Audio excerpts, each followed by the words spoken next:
You know how people always talk about pregnancy like it's supposed to be this glowing, magical chapter in your life? Well, someone forgot to pass that memo to my husband.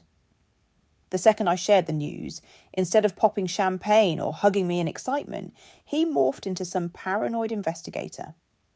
I'm Darla, 29 years old, and I honestly thought I'd figured out this whole marriage thing.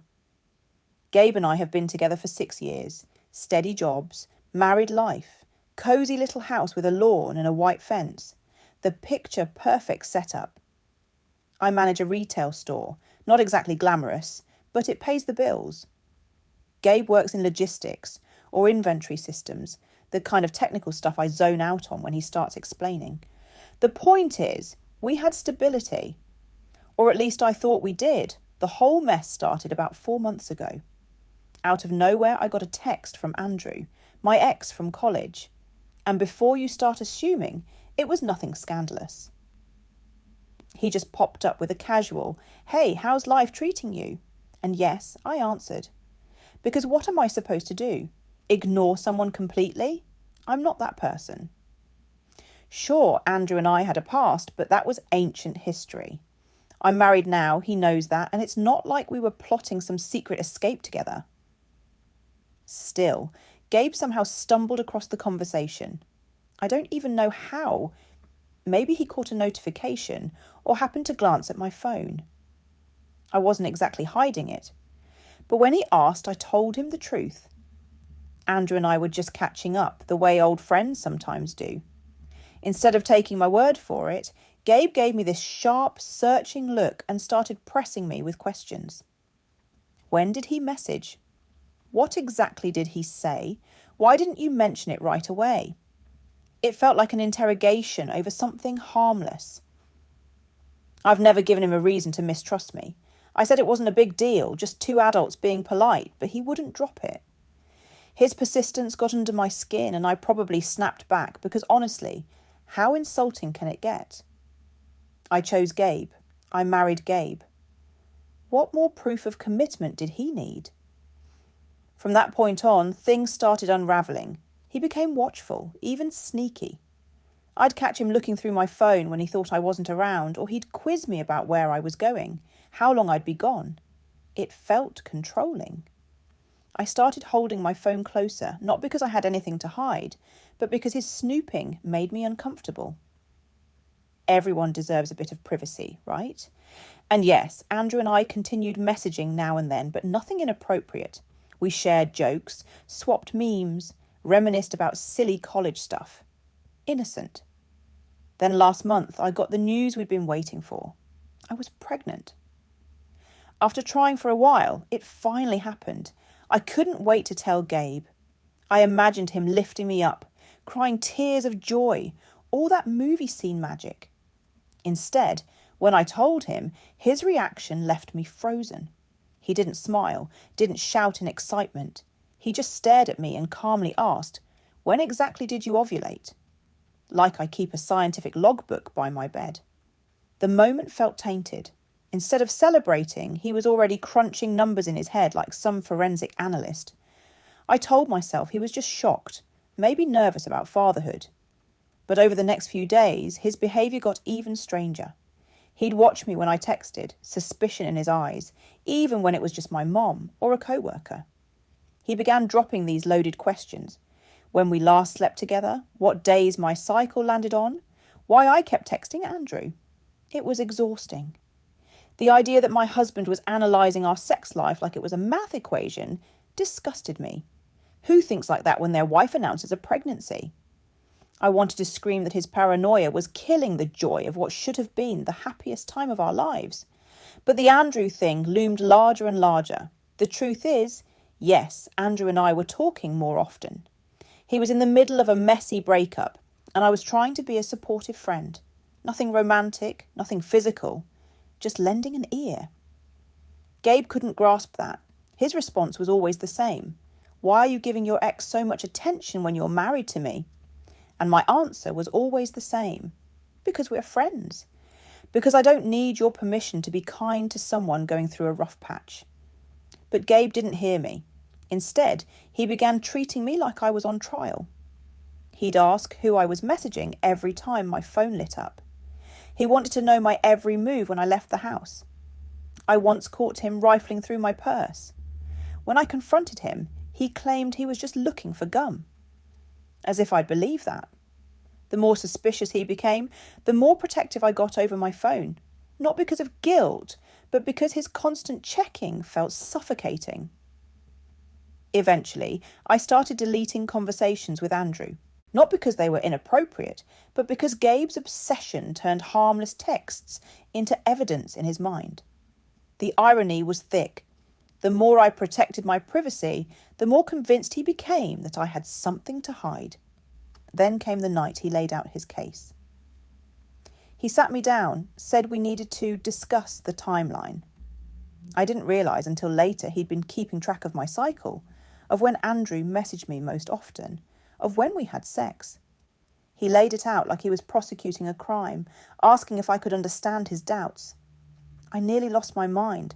I told him his accusations were vile, that if he couldn't trust me, maybe he wasn't ready to be a father at all. Hormones and frustration boiled over, but instead of softening, Gabe got colder. From then on, it was like living with a detective. Every glance, every text, every errand, all under surveillance. Whenever I tried to talk about baby names or the nursery, he brushed me off with distance in his eyes. His focus was on Andrew, not our child. He twisted every explanation I gave, accusing me of caring more about my ex than about him. It didn't matter how many times I said Andrew was just a friend. Gabe had already painted his own picture, the most humiliating part. He began asking neighbours if they had seen strange cars in our driveway when I was home alone. He checked my phone location when I went grocery shopping. I felt trapped in my own house, constantly defending myself against crimes I never committed. When I complained to my mum, she gently suggested maybe I should stop talking to Andrew just to keep the peace. But why should I sacrifice a friendship because my husband couldn't handle his jealousy? I tried to keep my conversations with Andrew low-key. He was supportive about my pregnancy, which was more than I could say for Gabe. But of course, the secrecy just fueled Gabe's suspicions. One night, I came out of the bathroom to find him scrolling through my phone, jaw tight. He'd opened my chats with Andrew without permission. I felt violated. His justification? I have every right to know what my wife is talking about with her ex-boyfriend. The way he spat out ex-boyfriend like it was a curse word told me just how far his paranoia had gone. The breaking point came on a Tuesday evening. Gabe came home with that serious, grim look I'd learned to dread. He sat me down and with cold precision told me he wanted a paternity test. At first I laughed. I thought it was a cruel joke. But no, he was dead serious. I need to be sure, he said. With everything that's happened with Andrew, I can't move forward without knowing. His words gutted me. My own husband was essentially calling me a liar and a cheater, while I sat there carrying what I knew, or believed I knew, was his child. I tried to stay calm, told him it was insulting, that I'd never betrayed him. I reminded him we'd been trying for this baby, that it was planned and wanted. But he wouldn't relent. He called the test peace of mind. Peace of mind for him, maybe. I already knew whose baby I was carrying, or at least I thought I did. Then he delivered his ultimatum. If I refused, he'd leave. Just like that, 6 years of marriage, thrown aside over his baseless suspicions. He said he couldn't raise a child unless he knew it was his. I told him if he forced a test, our marriage was finished, because once trust is gone, what's left? He countered that if I refused, maybe the marriage was already over. It was like being put on trial for a crime I hadn't committed, forced to prove innocence in my own home. Once Gabe brought up the test, word spread faster than I could control. He told his sister Nora first, a deliberate move, because she's always been cold toward me. Predictably, she sided with him, insisting he had every right to know. My mother, Patricia, was horrified when I confided in her. She said in her day, husbands trusted their wives. But even she slipped into asking when Andrew and I had been in contact, almost as though Gabe's paranoia had planted seeds of doubt in her too. Suddenly, my private marriage problem became a family spectacle, with everyone having an opinion. Gabe's family circled the wagons around him, treating him like a wronged hero. My family tried to stay neutral, but their neutrality felt like judgment. People began whispering at work too. Stress like that is hard to hide when you're pregnant. A couple of co-workers asked if everything was okay, and what was I supposed to say? My husband thinks I'm carrying another man's baby and won't stop interrogating me. The humiliation was constant. At home, Gabe moved into the guest room. He'd come home, eat in silence, and then disappear upstairs. When I tried to talk about doctor's appointments or nursery ideas, he barely responded. Meanwhile, everyone, his family, my family, friends, kept suggesting the same thing. Just take the test. It'll be over. But they didn't get it. It wasn't about having something to hide. It was about principle. A marriage should be built on trust, not DNA swabs. And yes, I was still texting Andrew through all this, not in any inappropriate way, just someone who was actually supportive of my pregnancy, unlike Gabe. When I told Andrew about Gabe's demand, he was outraged. Any man who really loved his wife wouldn't put her through that, he said. Hearing someone validate my feelings was a relief, even if it came from the one person Gabe despised. But of course, Gabe discovered those messages too, probably snooping again, and used it as further proof of my betrayal. Then came his final ultimatum. He gave me a deadline, agreed to the paternity test by Friday or he'd file for divorce. He even admitted he'd already consulted a lawyer. The coldness in his voice made me realise he wasn't bluffing. That week was agony. I cycled through anger, heartbreak, panic, and fear. And deep inside, there was this tiny, gnawing doubt I'd been burying for months. Because here's the truth. Andrew and I hadn't only been texting. One night, about 5 months earlier, when Gabe was out of town, I'd been feeling lonely and unappreciated. Andrew was hurting from his breakup. And after hours of reminiscing, things escalated. It wasn't planned. It wasn't supposed to happen. Just comfort, a one-time lapse. I convinced myself it didn't matter because Gabe and I were still together, still trying for a baby. And the timing lined up for the pregnancy to be his. Almost certainly his. At least that's what I told myself. But with Gabe pushing, I had no choice. I agreed to the test, telling myself it would clear everything up and prove him wrong. We went to the clinic, the process clinical and humiliating. Swabs, blood draws, sterile questions about possible fathers. I sat there seething while Gabe looked almost relieved to finally get his answers. The results would take a week, the longest week of my life. When the call finally came, I answered while Gabe was at work. The nurse's voice was steady, but I could hear the undertone before she even said the words. The test showed 0% probability that Gabe was the father.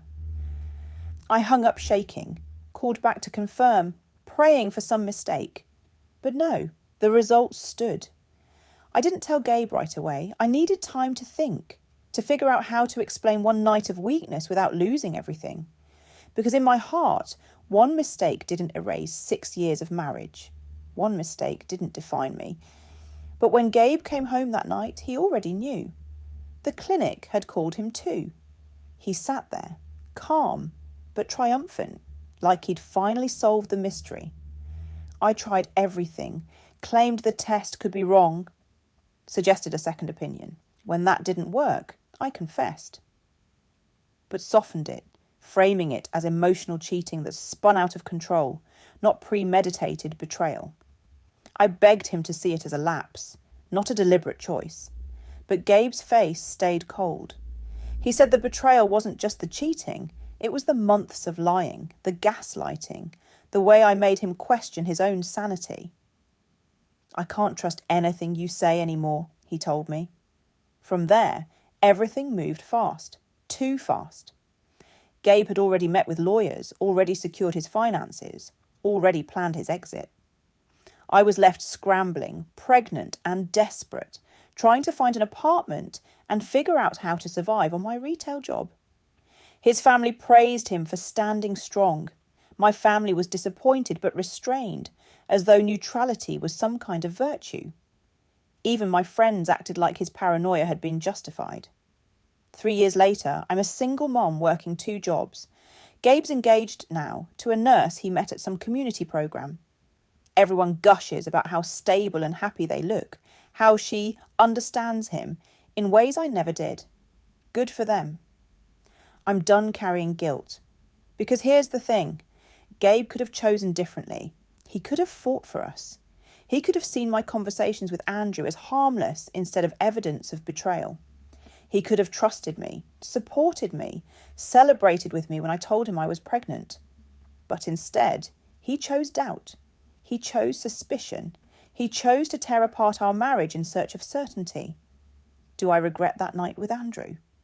Sometimes, but I don't regret refusing to be treated like a criminal in my own home. I don't regret standing up against Gabe's controlling behaviour. And I definitely don't regret seeing who he really was before wasting more years trying to convince him of my worth. People say I should have taken the test from the beginning. That's missing the point. The point is, a real husband wouldn't have needed one. A real partner would have trusted his wife, worked through fears, and chosen love over paranoia. Gabe got what he wanted, a shiny new life with someone else. But I know one thing. No relationship can survive without trust. And if he never learned that with me, he'll learn it eventually.